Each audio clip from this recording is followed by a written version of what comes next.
Praise lord. హల్లెలూయా. మరొక దినం మరి నీకు నాకు దేవుడు దయచేసిండు కాబట్టి మనం దేవునికి ఏం చేద్దాం? దేవునికి కృతజ్ఞత చెల్లించే బిడ్డగా ఉండాలి. హల్లెలూయా. సో మరి today we are discussing about Psalms chapter 119 and 149 verse. మనం ఈరోజు 119వ అధ్యాయం 149వ వచనం కీర్తనల గ్రంథం నుండి ధ్యానం చేసుకుందాం. Welcome to this wonderful morning. దేవుడు మరి ఆయన యొక్క కృపతోటి, ఉచితమైన కృపతోటి మనల్ని బతికించినాడు. బట్టి మనం దేవుని కృతజ్ఞత చెల్లిద్దాం. హల్లెలూయా. సో చూసుకున్నట్లయితే మై బ్రదర్స్ అండ్ సిస్టర్స్, నీ కృపను బట్టి నా మొర ఆలకింపుము అని అంటున్నాడు. హల్లెలూయా.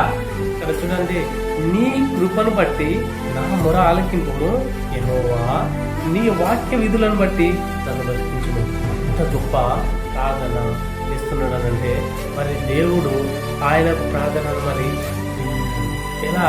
సో ఇక్కడ ఏమంటే వివరణలోకి వెళ్తే, నీ కృపను బట్టి అంటే నీ అనుగ్రహం చొప్పున, నీ అనుగ్రహం ప్రకారము నా మొర ఆలకింపుము అంటే నా మొర ఆలకించు ప్రభువా. సో యెహోవా, ఓ యేసయ్య, నీ వాక్య విధులను బట్టి, నీ న్యాయ నిర్ణయాలను ప్రకారము నన్ను బతికించు తండ్రి అని ఈరోజు ఆయన మొరబెడుతున్నాడు, ఆయన ప్రార్థన చేస్తున్నాడు దేవుని సన్నిధిలో. సో మరి మనం ఏం చేయాలి?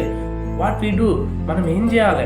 సో ఇక్కడ ఏంటంటే ఆయన యొక్క సిచ్యువేషన్ ఎట్లుందని మనము డిస్కషన్ చేసుకున్నట్లయితే, ఆపద సమయంలో ఆదుకోవాల్సిందని, లేదా ఆధ్యాత్మికంగా అంటే ఆయన ఆధ్యాత్మికంగా మరి నశించిపోతాడు కావచ్చు, మరి లోకంలో కలుస్తాడు కావచ్చు, మరి పరిస్థితులు మరి ఆయనను అటు ఇటు చేస్తానే కావచ్చు. సో ఆధ్యాత్మికంగా బ్రతికించాలని మరి రచయిత ఇక్కడ కోరుతున్నట్లు మనం ఇవాళ అనుకోవాలండి. హల్లెలూయా. మనము తెలుసుకోవాలి ఈరోజు. సో మనం కూడా ఈరోజు మరి నేను మరి దేవుని నుండి కొంచెం దూరం అవుతానే కావచ్చు, మరి బయట పరిస్థితులను మన మీద పడతానే కావచ్చు, మరి ఇంట్లో ప్రాబ్లమ్స్ కావచ్చు, బయట ప్రాబ్లమ్, డ్యూటీ పరిస్థితులు కావచ్చు, ఇలాంటి ఎనీ సిచ్యువేషన్స్ ఎదురైనా కానీ మరి ఆ టైంలో మనము పోవద్దండి. హల్లెలూయా. మనం కూడా రచయిత వలె మరి అప్పుడు ఆపద వచ్చింది, ఆపద సమయంలో ఆదుకోవాలని లేదా ఆధ్యాత్మికంగా బ్రతికించాలని ఈరోజు మనం కూడా దేవుని సన్నిధిలో ప్రార్థన చేద్దాం. హల్లెలూయా. దేవుడు మరి మన ప్రార్థన వినుగాక.